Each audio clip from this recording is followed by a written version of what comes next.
আসসালামু আলাইকুম। আমি ফাহাদ বিন হালিম।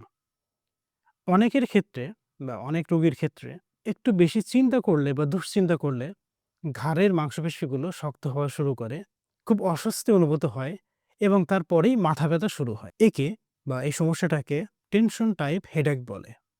এই সমস্যার এই সমস্যার ক্ষেত্রে রোগীর শরীর অটোমেটিকভাবে fight and a fight and flight মোডে চলে যায়। অর্থাৎ sympathetic অ্যাক্টিভিটি অনেক বেড়ে যায়। ফলে ঘাড়ের মাংসপেশিগুলো আ কন্ট্রাকশন করে বা সবসময় কন্ট্রাক্টেড মোডে থাকে এবং এই ঘাড়ের পেছনের দিকে যে নার্ভগুলো থাকে সেগুলোকে ইরিটেশন করা শুরু করে। ফলে মাথা ব্যথা শুরু হয়। এক্ষেত্রে মাথা ব্যথাগুলো মনে হয় যে পুরো মাথার চারপাশে একটি শক্ত ব্যান্ড পড়লে যেরকম অনুভূত হয় অনেকটা সেরকম। এক্ষেত্রে কিছু ছোট, ছোট কাজ করলে এই সমস্যা থেকে অনেকটাই মুক্তি পাওয়া যায়।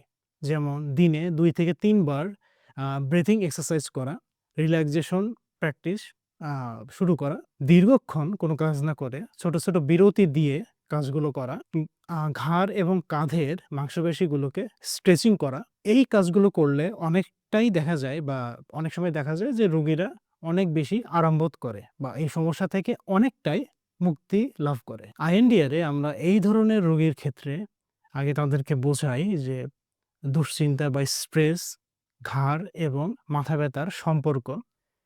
ফিজিওথেরাপি এবং বায়োফিজিক্যাল থেরাপির মাধ্যমে ঘাড়ের যে মাংসপেশিগুলোর স্পাজম, এছাড়াও যদি অন্য কোনো সমস্যা থাকে ইনফ্লামেশন, সেগুলোকে ঠিক করা হয়। রিল্যাক্সেশন প্র্যাকটিস শেখানো হয়, যাতে পেশেন্ট নিজে, নিজে এই সমস্যাগুলোকে কোপ করতে পারে এবং এই যে সমস্যা বা ব্যথা, সেগুলো থেকে মুক্তি লাভ করতে পারে। ধন্যবাদ।